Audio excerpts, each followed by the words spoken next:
Good evening, y'all. It's like a quarter to 7, and I wanted to do a video to kind of talk about some of the backstory to. Well, we know everything there is to know about Donald Trump, but I wanted to get a backstory on his vice president, who could potentially be the next president if Donald Trump does not make it through his first term.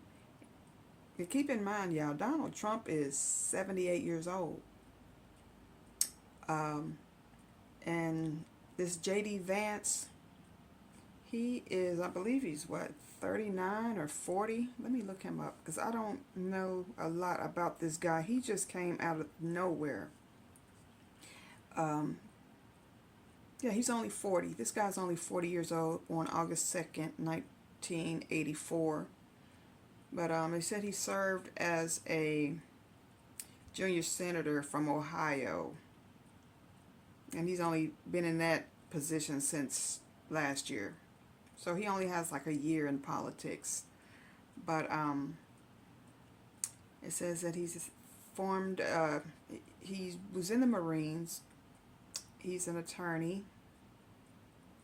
He joined the United States Marine Corps, where he served as a military journalist from 2003 to 2007 for 4 years. And then he went to Ohio State University, and then he went to Yale Law School, and then he worked briefly as a corporate attorney. And then he moved on into the tech industry as a venture capitalist. Now, mind you, this man says that he was born poor in Appalachia, right? Where was this guy born at? He said he was born poor in Middleton, Ohio. James Donald Bowman is his real name. Where J.D. Vance come from? I don't know, but anyway. He practiced briefly as a corporate lawyer and then moved on into the tech industry as a venture capitalist. His memoir, Hillbilly Elegy, was published in 2016 and adapted into a film in 2020. So he won the United States Senate and for Ohio in 2022, defeating Democratic nominee Tim Ryan. He was a staunch opposer of Donald Trump. He didn't like Donald Trump, and wrote some op-ed pieces about Donald Trump, if I'm not mistaken.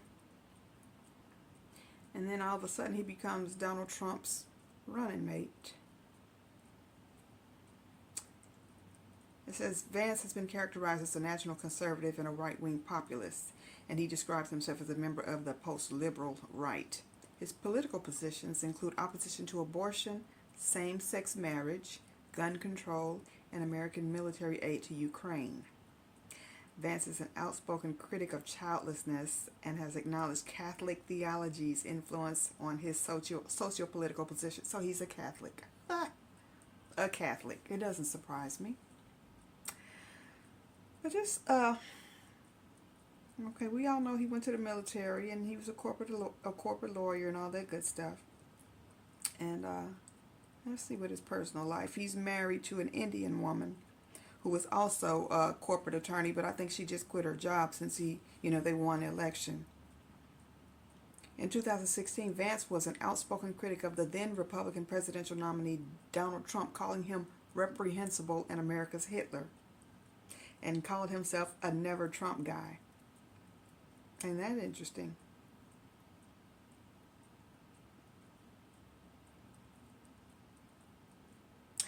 It says, so he was he was against Trump, but then all of a sudden now, he's Trump's vice president. But anyway, it says he wrote this Hillbilly Elegy, which is his so-called memoirs, that he was raised in a low-income family by his single mother and grandmother, and his family had a difficult life in his hometown of Middleton, Ohio, where his mother's parents had moved from Kentucky.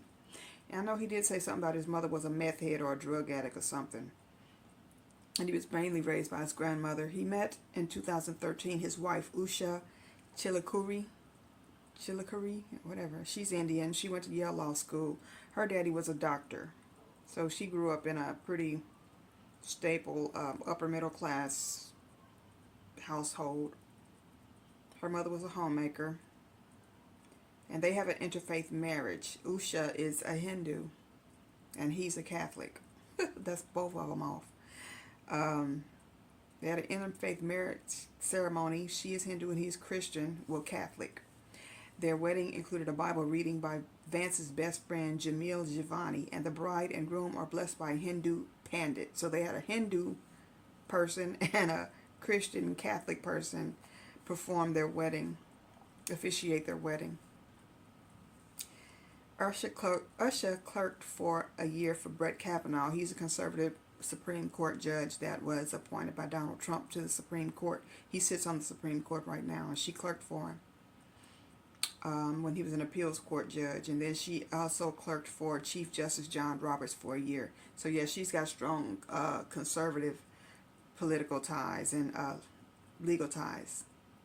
So of course she married him. She's an Indian Hindu woman with who leans toward the right and the conservative party. So anyway, they met, I guess, when they were in law school. They've been married for 10 years. It says in August 2019, Vance was baptized and confirmed in the Catholic Church in a ceremony at St. Gertrude Priory in Cincinnati, Ohio. So he's baptized Catholic in 2019 in Cincinnati.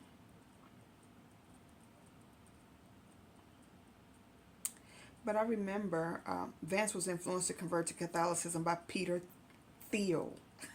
Then let's get into some serious analysis of his relationship with Peter Thiel. Peter Thiel is J.D. Vance's biggest backer financially. He's his biggest investor, this Peter Thiel. This man, Peter Thiel, is 57 years old, and his Wikipedia describes him as born on October 11th, 1967. He's an American entrepreneur, venture capitalist, and political activist, co-founder of PayPal, Palantir Technologies, which is a surveillance company, a high-tech surveillance company, and Founders Fund. He was first an outside investor in also Facebook, and he's worth an estimated $11.2 billion. Now this man, that he's also an attorney. He used to work as an attorney, as a securities lawyer for Sullivan and Cromwell. He was a speechwriter for former U.S. Secretary of Education William Bennett, and a derivatives trader at Credit Suisse, or whatever. Never heard of it, Suisse. He's a venture capital, pretty much. He ran PayPal. He was the CEO of PayPal until it was sold to eBay in 2002 for $1.5 billion. So this dude is loaded. And he was Vance's biggest investor. Now I remember they said something about Vance said that he thought he was gay when he was younger. And according to Vance's political views, he's against same-sex marriage, and he's a staunch opponent of LGBTQ rights. But Peter Thiel, who is an openly gay, and the only reason why he's openly gay now, this Peter Thiel, is because he was outed by Gawker magazine a few years ago. And because he was outed, he was closeted, but then he was outed by Gawker. And because he was outed, he made sure that he bankrupted Gawker, G-A-W-K-E-R. This man was so vindictive because he was outed by this magazine that he helps Hulk Hogan, the wrestler, sue Gawker for $140 million for releasing some type of sex tape that Hulk Hogan had out here. So he helped Peter Thiel put his money behind Hulk Hogan, and Hulk Hogan won. And that basically put Gawker out of business. It bankrupted Gawker. I don't know if it's still in business or not, but I think that pretty much bankrupted him. Because they outed him in, was it 2016? No, they outed him in 2007. They outed him in 2007, and he made sure that he spent many years making sure that this company went bankrupt, or this publication went bankrupt. So anyway, with this man, he put a lot of money behind J.D. Vance, and he's his biggest financial backer. But Peter Thiel, get this, is married to a man. He has a husband. Let me go down to his personal life.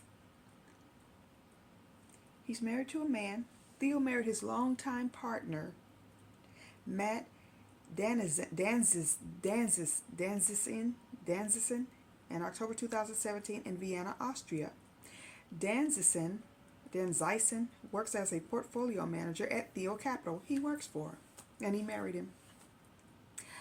Thiel was also in a long-term relationship with Jeff Thomas, a social media influencer. This Jeff Thomas, was a model and an influencer, and he was in a relationship with Peter Thiel, whatever his last name is, for a long time until his sudden death in March 2023. Peter Thiel lives with his husband, yes, his husband, in San Francisco, and they have adopted 2 children. However, but J.D. Vance calls himself a Catholic and disagrees with same-sex marriage, but your biggest financial backer is a homosexual who's married to a man and has 2 adopted children. And let's look at this even more closer. Jeff Thomas, who was Peter Thiel's lover at the time that he was married to this other man, died suddenly in March of 2023. He committed suicide. They said he jumped off of a building because he went to a New Year's Eve party.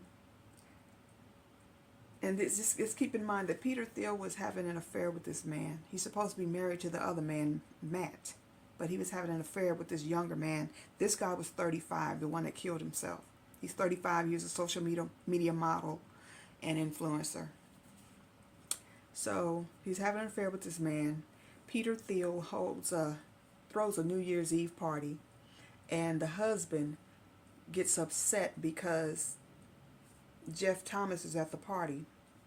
So shortly after that, I don't know what happened. There was some type of gay drama going on with them that maybe the husband probably gave Peter Thiel an ultimatum that you either end this relationship or I'm leaving. So it ended up, long story short, this 35-year-old man ended up committing suicide. But he was very much involved in a relationship with Peter Thiel. And this was last year that he killed himself. They labeled it as a suicide. But this man, I don't understand. I don't get it. You're against LGBTQ. You're against childlessness. But you are backed by a homosexual. And at one point in time, you thought you were gay yourself, J.D. Vance. They got pictures of you with a wig on and a dress. You dressed in drag. And you're probably going to say it was for Halloween, but you also wear eyeliner and makeup. So what I'm getting for this is some sort of, they got some dirt on Vance or something. There's some sort of gay for pay stuff going on or something. That's what I'm getting from this. I could be wrong, but I'm hard to fool. This screams gay for pay. His wife screams beard.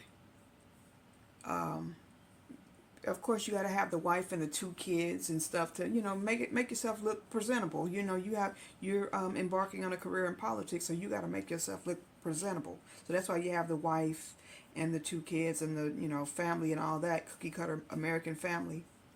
Well, his wife is an Indian immigrant and a Hindu, but yet they're so strong against migrants with this administration. See how contradictory they are? So, his biggest financial backer is a homosexual married to a man with 2 adopted kids living in San Francisco. A homosexual billionaire. But you against gay rights and same-sex marriage. This man is gay for pay, or he was gay for pay, or he's bisexual, or he's closeted. That's what it screams, closeted. And my wife is a beard. He wears makeup. He flip-flops. And I'm very surprised that Trump, I think they said that son, Donald Trump Jr., chose Vance to be Trump's running mate. Trump probably didn't even know all of this about this guy.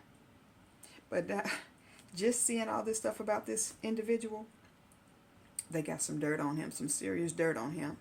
And if they can get him to somehow become president, they are going to control him because his hands are going to be tied because they're going to have so much dirt on this man Something about this J.D. Vance just ain't right, and it's, to me, I think he may be a closeted. He's either closeted or bisexual or something, and this Peter Thiel was his sugar daddy or is his sugar daddy. It's something very sinister going on with this whole relationship. Something's not right. So yeah, I'm gonna put the story up about the young lover that committed suicide, that he had a relationship with while he was married to this other man, which that's an abomination before God right then and there. You're a Catholic, but you married to a man, and the Catholic Church supposedly opposes same-sex marriage. I told y'all about Catholicism. I got videos about Catholicism anyway. Catholicism is a religion of the beast anyway. And that Pope is a false prophet. I told y'all about that. And y'all know all that sexual abuse and all that stuff is going on in the Catholic Church. But this is the type of people that y'all vote into office. These are the type of people that you vote for and you elect to run this country. Somebody who is, yeah. Y'all gonna get y'all issue. Y'all voted these people in. Y'all voted these people in and did not know nothing about their background and their history. That just goes to show how wicked this world is and the direction that America is going. These are y'all leaders. These are the people that is in control of this country. Elon Musk, we all know his history. He got about 6 baby mamas and about 12 kids. One of his kids is a transgender. His son, I think, is a transgender. He's disowned his son. His son has disowned him. His son has pretty much said that he's going to leave the country because Donald Trump won the presidency. He practically hates his father. And he's a transgender who's changed his name to a woman and everything, which is why Elon Musk hates the woke culture and is going to spend as much of his money as possible destroying the woke culture, partly because of what his son is. I believe that's what it is. So, but these are the people y'all voted. These are the people y'all elected to run this country, to lead this country. And that's why this country is going to be destroyed. Let me tell y'all something else. Delaware just elected their first transgendered senator. I think this thing is a senator. Sarah McBride is a man. Let me see. Sarah McBride is a man that was born a woman. As a man. SARAHMCBRI. McBride for Congress. So this thing is a congressman, 34 years old, married to a man. Born August 9th, 1990, is an American activist and politician who is a U.S. representative-elect for Delaware's at-large congressional district. Been a Democrat for 3 years. Worked for the Human Rights Campaign, which is, pretty much an LGBTQ civil rights organization. Human Civil Rights. Is the first transgender elected official in the United States history. So let me see what he was born. Yep, married to a man. Born in Wilmington, Delaware, to David and Sally McBride. His father was a lawyer, mother was a guidance counselor, and founder of the Cab Calloway School of the Arts. Graduated high school, went to college, got an undergraduate degree from American University.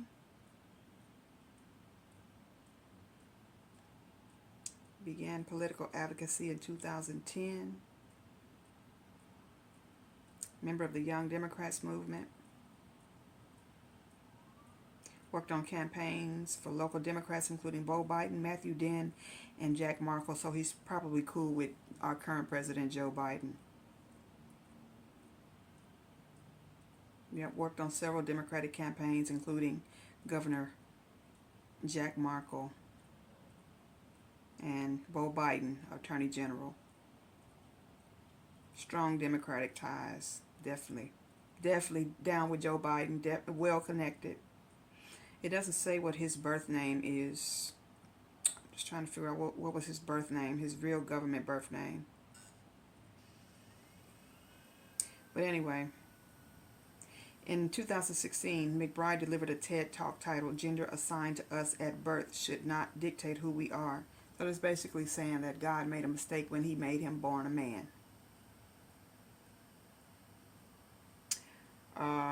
Personal life. On August 24, 2014, he's been married 10 years too, like Vance. McBride married Andrew Cray, the grandson of Seymour Cray, in a small ceremony on their apartment rooftop in Washington, D.C. I told you Washington, D.C. ain't nothing but the devil's playground like Hollywood. The wedding ceremony was officiated by Bishop Gene Robinson of the Episcopal Diocese of New Hampshire, Catholicism. That's why I keep telling y'all, that Catholicism, woo. 4 days after their wedding, Cray died from cancer. Oh, so this person's husband died. 4 days after their wedding, he died from cancer when he was 24. What kind of cancer?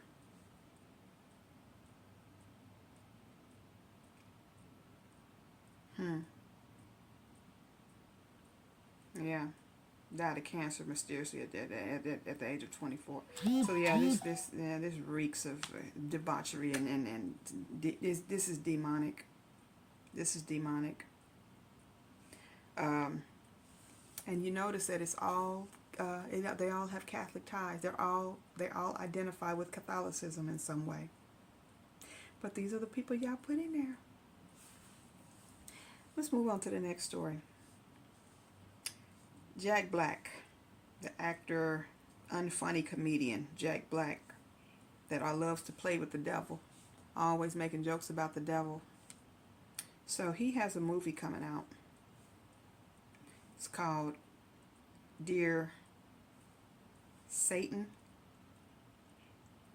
Well, the title is Dear Santa, but it's really called Dear Satan because, you know, if you switch the letters up, Santa and Satan, all you gotta do is change a couple of the letters, rearrange the letters at the end, and it spells Satan. Santa spells Satan. So he has a movie about a young boy that's coming out on Thanksgiving, y'all. This movie is going to be released on Thanksgiving with Jack Black, who always joke about selling his soul to the devil and singing about Satan and all this other stuff. And he's not funny, and at least to me, he's not funny at all. He tries to be this modern day John Belushi, but he's just not funny at all to me. I don't get his comedy at all, especially when he's joking about the devil and selling his soul and promoting Satan and stuff like that. So anyway, this movie is about to be released on Thanksgiving, and dang, y'all, let me try to find the plot to this movie. This is some wicked stuff, y'all. Okay. Okay, Satan. Santa. And remember, I just did a thing about them having the dolls. Remember the dolls? The dolls for the movie called Wicked that's just been released out, and they packaged the dolls and had the Wicked.com porn site in the doll package to where the kids can go and look it up and go see a porn site, and they had to recall the products off the shelves. And I told y'all I don't think that was an accident at all. But anyway, this man has a movie coming out. Where's okay, it's called Dear Santa, but it's really called Dear Satan. They just can't be just too blatant out there because they know a lot of people will not take their kids to see this movie. But this movie is called Dear Santa, and it's an upcoming American Christmas comedy. This is supposed to be a Christmas comedy. Jesus' birthday, the most holy holiday next to Easter. And they released this type of movie, directed by Bobby Farrelly and starring Jack Black, Keegan-Michael Key, and Jason Alexander. And the synopsis of the movie is a young boy accidentally mixes up his spelling and sends his Christmas list to Satan instead of Santa. And the plot is that this Satan answers the boy back his letter and grants him 3 wishes. And it says that he's going to grant him the 3 wishes in exchange for his soul. And that's what the whole plot of the movie is about. It doesn't give the entire plot because it doesn't want to give the movie away, because the movie has not been released. It's going to be released, what is today, the 12th? In about 2 weeks for Thanksgiving, for the Thanksgiving holiday. They're going to put this crap out. And it's called Dear Santa, but it's really Dear Satan, because the boy misspells Santa, and his Christmas wish list letter goes to Satan instead of Santa. Yeah. See how these people play with God? And don't be surprised that Jack Black, something's going to happen to him, because he keeps playing with this. He keeps playing with the devil, and he's going to find him. I mean, the devil's going to catch up with him. Well, the devil has caught up with him. God's going to go ahead and turn him over to him, because he keeps playing with this stuff. You don't disrespect Jesus like this. So, yep, when a young boy mails his Christmas wish list to Satan with one crucial spelling error, a devilish Jack Black arrives to wreak havoc on the holidays. It can't get no more blasphemous and disrespectful than this. And people actually think this man is funny. I never found him funny, but something's going to happen to him. You don't play like this.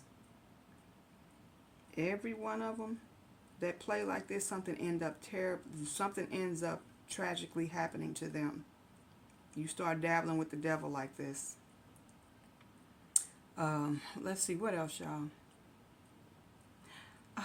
There was a deranged man in China mowed down 35 people in public. They said he drove his car into a crowd. Let's see, China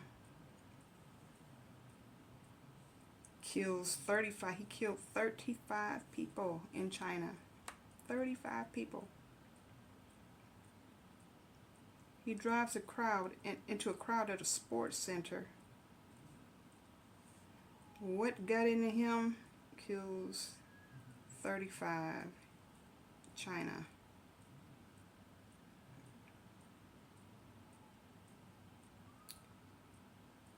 Yep, killed at least 30. How the hell? What was he driving to kill 35 people?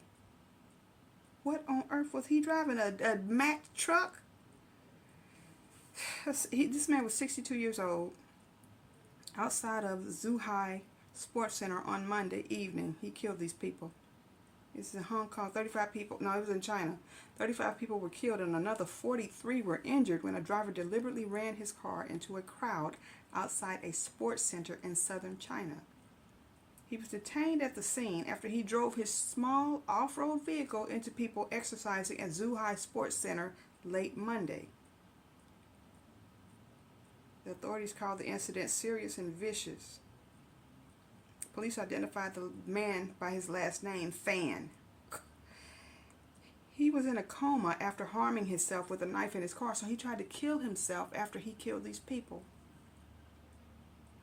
Police said, adding that he was still being treated and couldn't be questioned. Police said that Fan was dissatisfied with the division of property after his divorce, according to an initial investigation. He is now in criminal detention.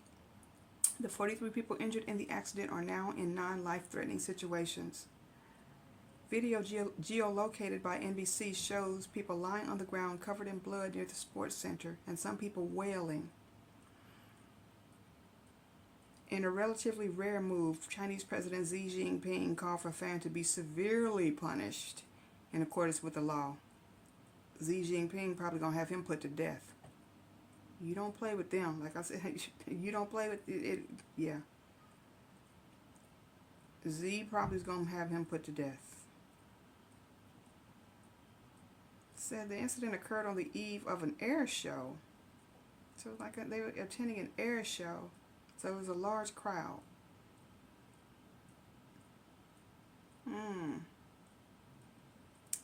Yeah. They're probably going to put him to death. Trying to think, so he did this because he was disgruntled about his divorce and division of property. So he kills all of these people and then tries to kill himself. Let me see if China has the death penalty. Xi Jinping saying he needs to be severely punished. Capital punishment is a legal penalty in China. Oh, yeah. Yep. It is applicable to offenses ranging from murder to drug trafficking.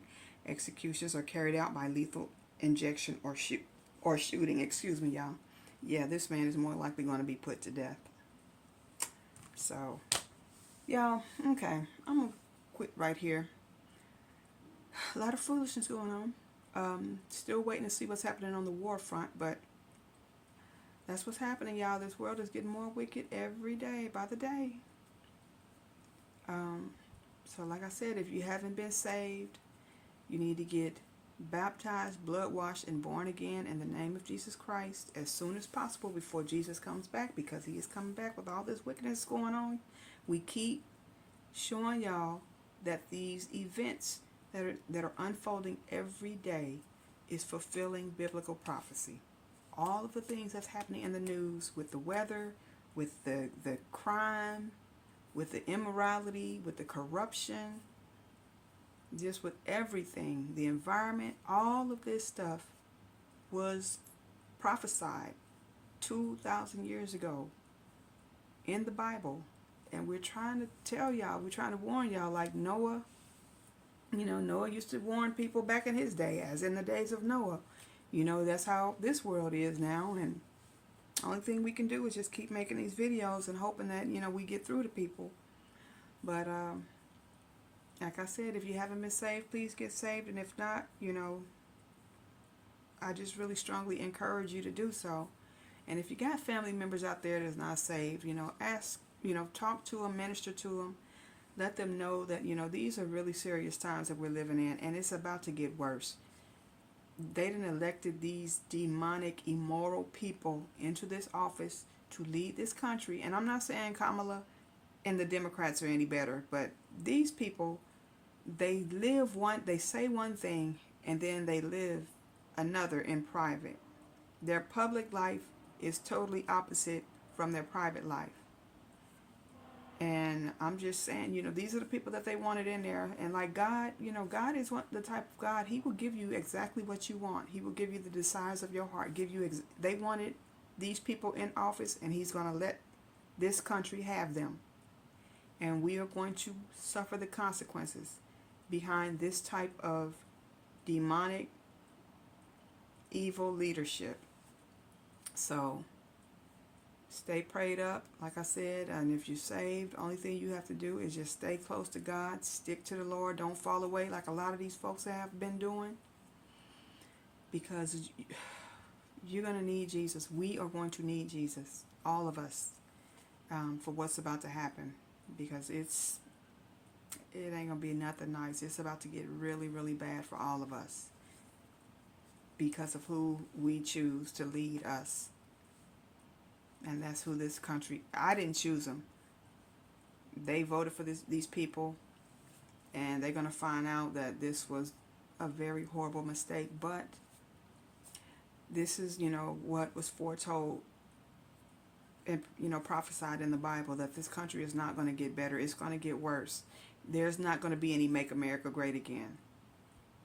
Y'all elected some wicked people up in that office, and everybody's going to suffer the consequences, unfortunately. So,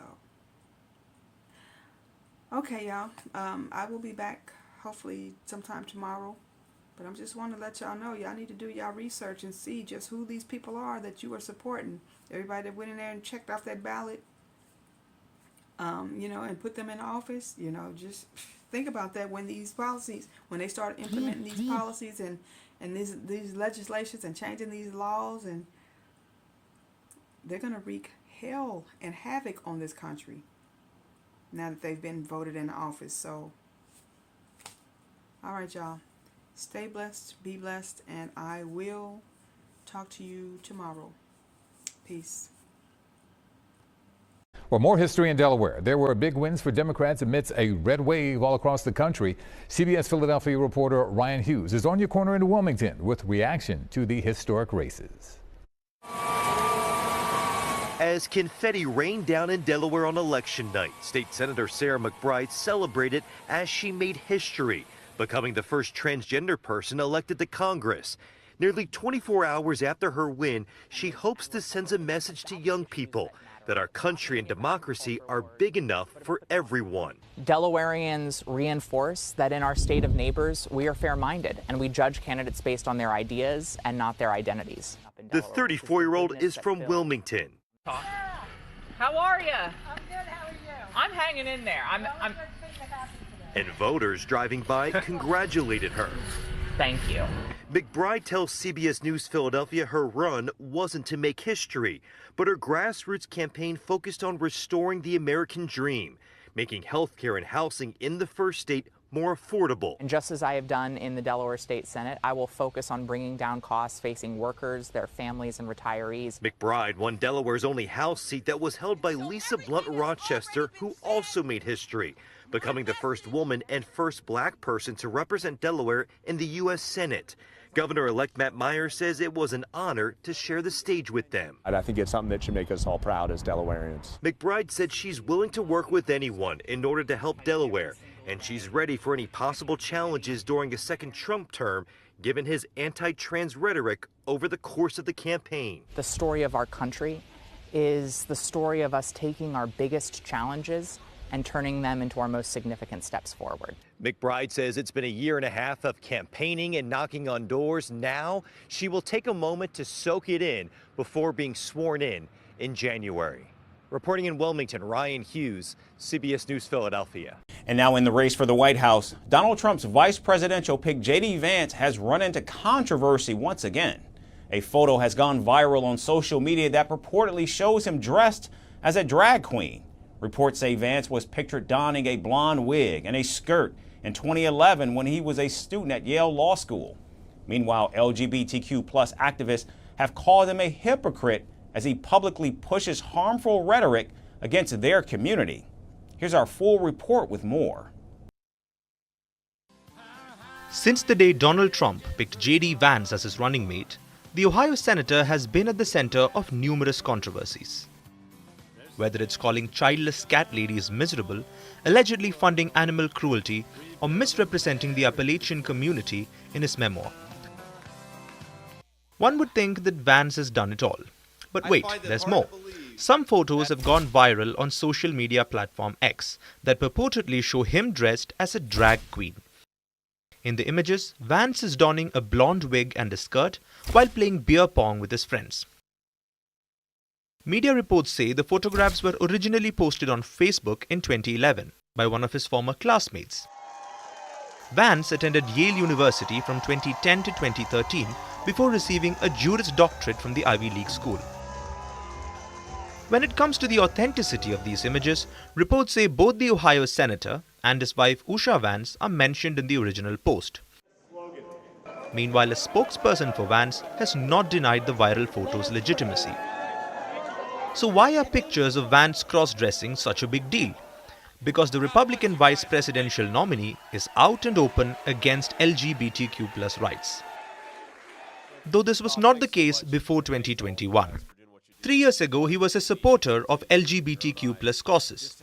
In law school, he reportedly advocated against Don't Ask, Don't Tell, a former policy in the United States that allowed gay and lesbian citizens to serve in the military as long as they did not make their sexual preferences public. For 3.5 years, he's as sharp as he's ever been. He's sharp as a tack. However, Vance's support on LGBTQ+ issues flipped when he met Donald Trump and ran for Senate in 2022. For the 40-year-old, there was no eureka moment that changed his views on Trump. Vance says he gradually realized that the man whom he once called Hitler actually had opinions that he agreed with. Now the Ohio senator has become a vocal critic of gender-affirming care for minors. He also once opposed federal protections for same-sex and interracial marriages. Vance believes there are only two genders and refers to trans issues as a crazy gender theory. And now, with his latest viral photo dressed as a drag performer, Vance has once again sparked outrage among the LGBTQ+ population in the United States. who already criticize him for perpetuating harmful rhetoric against their community, and they're now calling him a hypocrite. From impeachments to inaugurations, if it's a political story, we are on the scene. The race for the White House is heating up. Kamala, you're fired! I say, bring it on. If it's breaking news, we're live with the latest coverage. From the White House, the State Department, and Capitol Hill. We know the issues, but above all, we know the players to bring you the latest in-depth analysis on all the key stories that we're covering. I'm Eric Ham. Join me from Washington here on First Post America.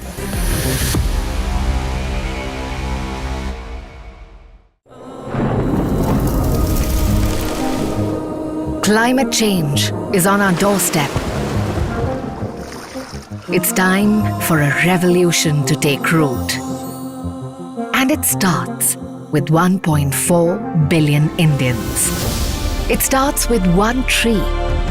One tree for humanity. One tree for Mother Earth. One tree for our future. Project One Tree, a News 18 network initiative.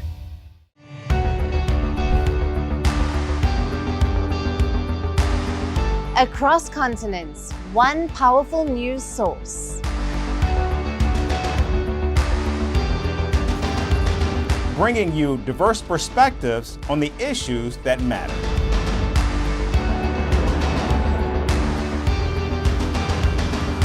We go beyond the boundaries to give you that little extra about every sporting moment.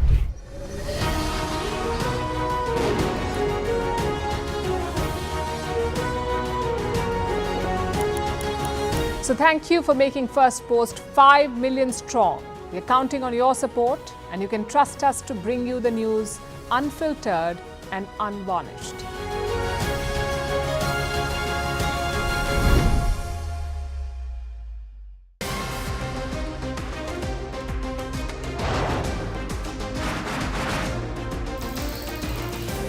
On the show today, the T20 World Cup bandwagon has moved across to the West Indies. What can you expect from this? Hello, I'm Alison Green, coming to you from Durban, South Africa. Today we have a special show. We start with a report on India's shifting nuclear posture. The first time since India officially became a nuclear power. Hello and welcome to First Post America. I'm Eric Ham, coming to you live from the nation's capital in Washington, D.C.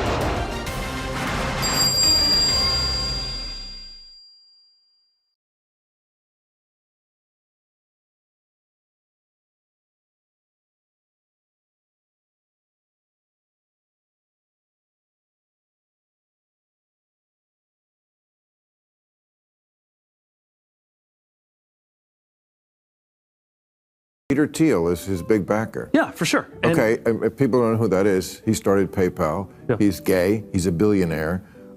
I mean, I've had a couple of people who knew you were coming on this week said, ask Pete what he thinks about Peter Thiel being so in love with J.D. Vance, who is flatly against gay marriage. So I think it's a profound contradiction, but maybe it's not that complicated. I know there are a lot of folks who say, what's going on with some of these Silicon Valley folks veering into Trump world with J.D. Vance and backing Trump?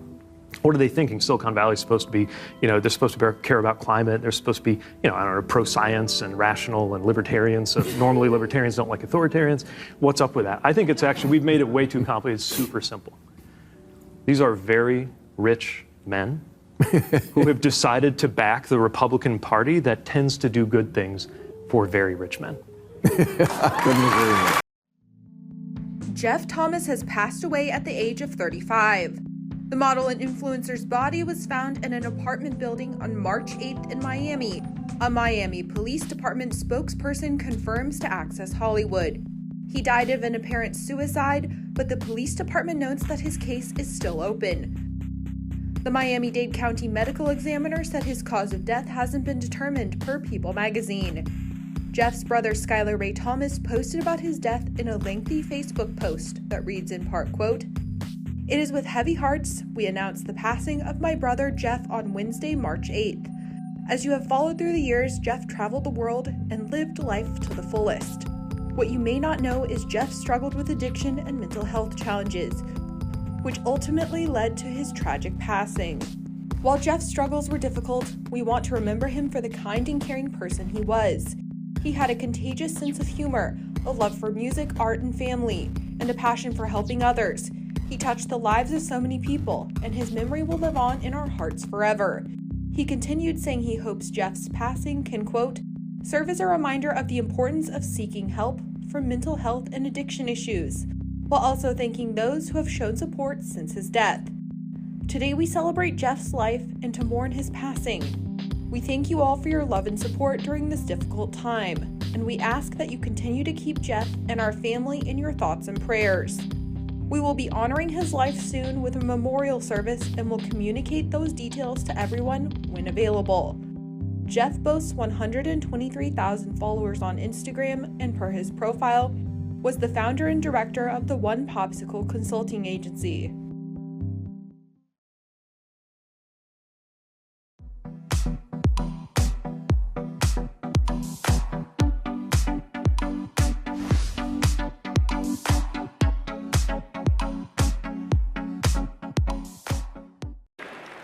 I am proud to be gay. I am proud to be a Republican. But most of all, I am proud to be an American.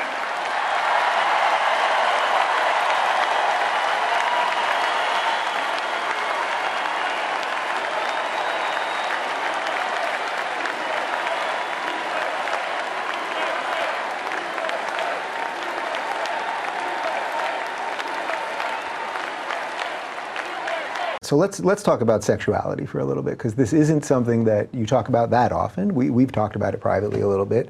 Well, first off, you're married. Congratulations. You got married in the last year.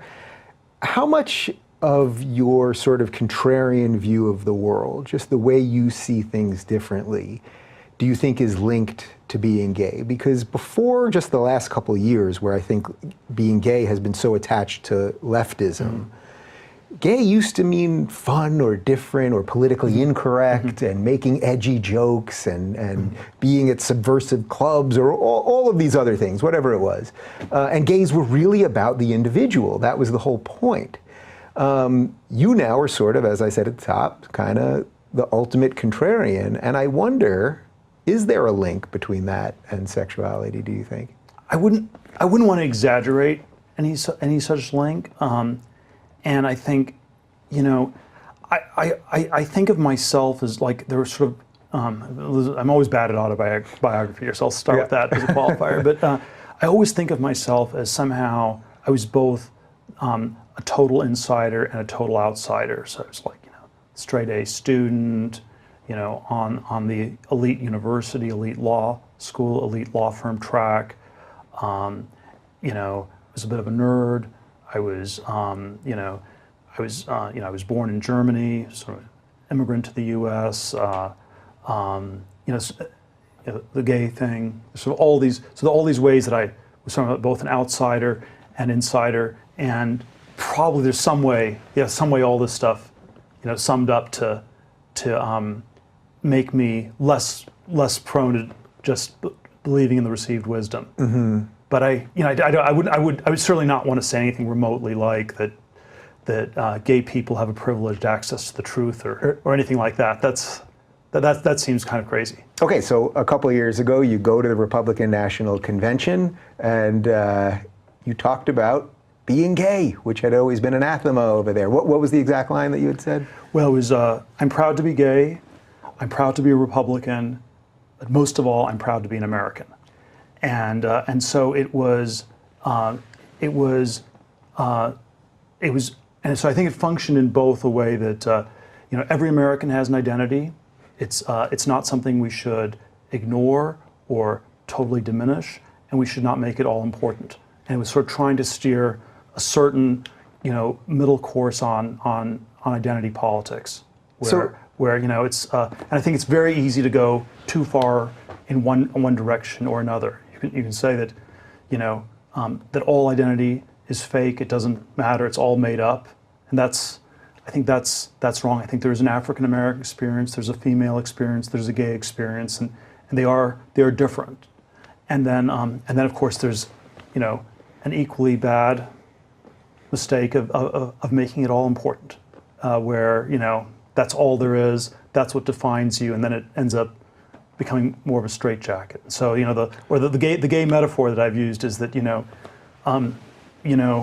you can be in the closet, you can be in the ghetto, and they're mutually exclusive, but I hope they're not exhaustive. That there's something in between. Right, because those two are pretty exhaustive. But something that's actually. neither of those two. Yeah, so when you said that line... I don't want to be in the closet, I don't want to be in the ghetto. Yeah, so when you said that line and then got that ovation, first off, were you nervous to say that line? Because that's no small feat, just to have it in the speech and ready to go. You were nervous to speak. You know, it was just, you know, it was like speaking to 15,000 people or whatever. It's kind of a strange, you know, super adrenaline type experience. Yeah, but that particular line, I mean, when you got the applause on that, there must have been some part of you that was like, it worked, or something has changed, or something like that. Yes, although I don't think the Republicans are that anti-gay. I don't think they're that anti-gay. Yeah, I don't think so either. And I mean, I think maybe they were in the past, but it was clear that this was not the issue. This was not the hill they wanted to die on in 2016, and so somebody had to say it. Yeah. So it must it felt a little bit risky, but I don't even want to exaggerate that. Yeah. I think it would have been a very crazy thing to say 20 years earlier. Yeah. All right.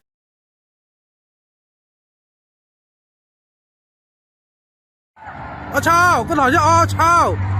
Có tiêu có chọn đây hút vào nhà đó, đấy là chọn đây hút vào nhà đó. Đấy là cái này chứ là. Tại làm mà đó, đấy là.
Okay, we're following more breaking Trump transition news at this hour. President-elect Trump tapping Tesla CEO Elon Musk and Vivek Ramaswamy to lead a, quote, Department of Government Efficiency.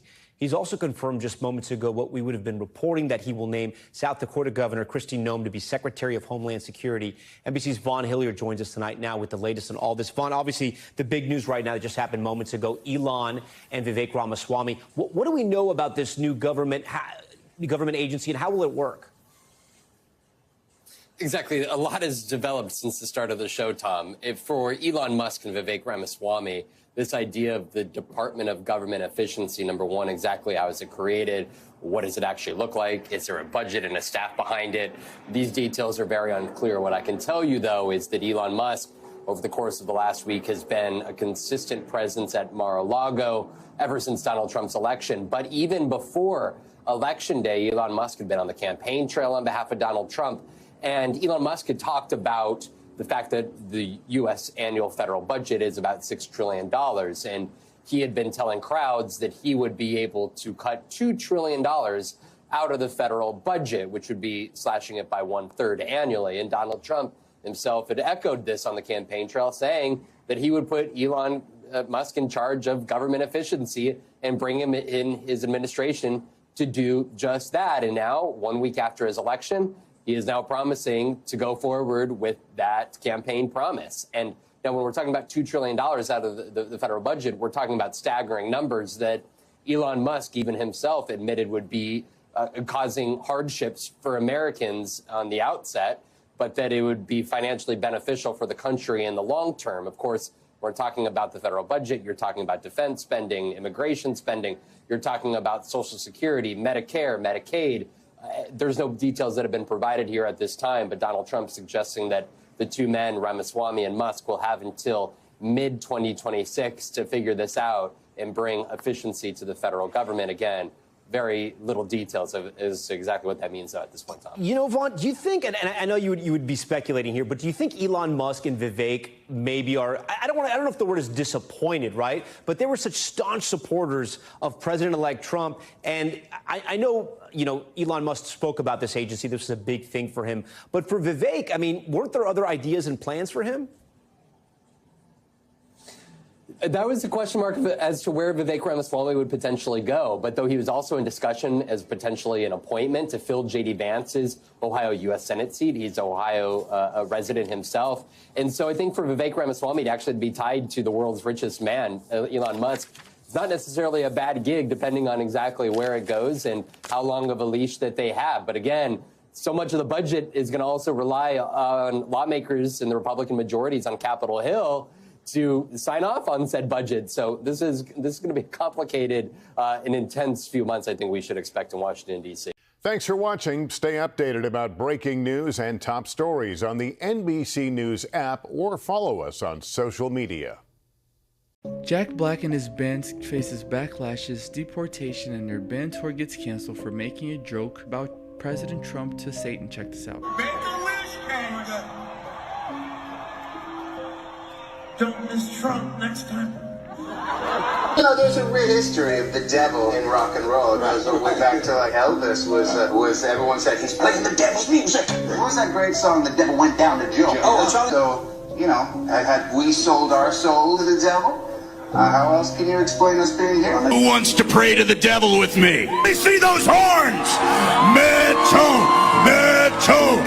Dear Dark Lord Satan, hope everything's good with you. I'm doing fine myself. Just want to say hi and ask you to grant tonight's nominees continued success in the music industry. Every Christmas, something magical happens. Dear Santa. When a kid sends a letter to Santa. But Liam... To Santa. ...is a crappy speller. This looks like fun.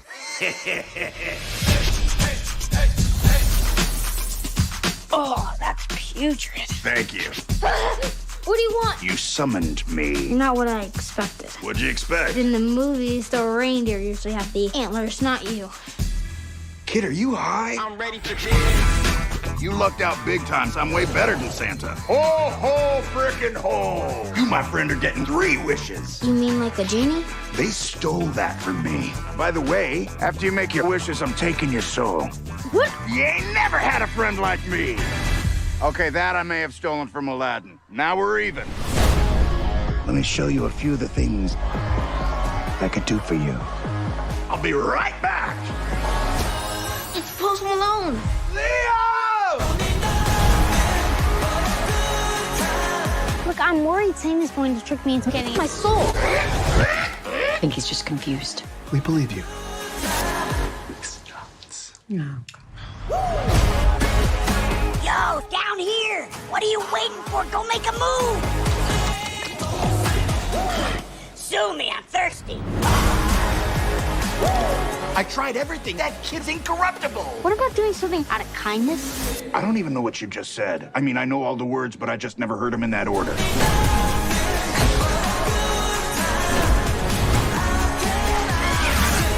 You know this man? I'm his uncle. Beat it. Who do you think you are talking to me like that? Oh! That doesn't sound right. Pardon me. Kombucha. Watch this. Lock. No! Please! Never trust a thought. You just gambled and lost. Nice to meet you. The pleasure was mine.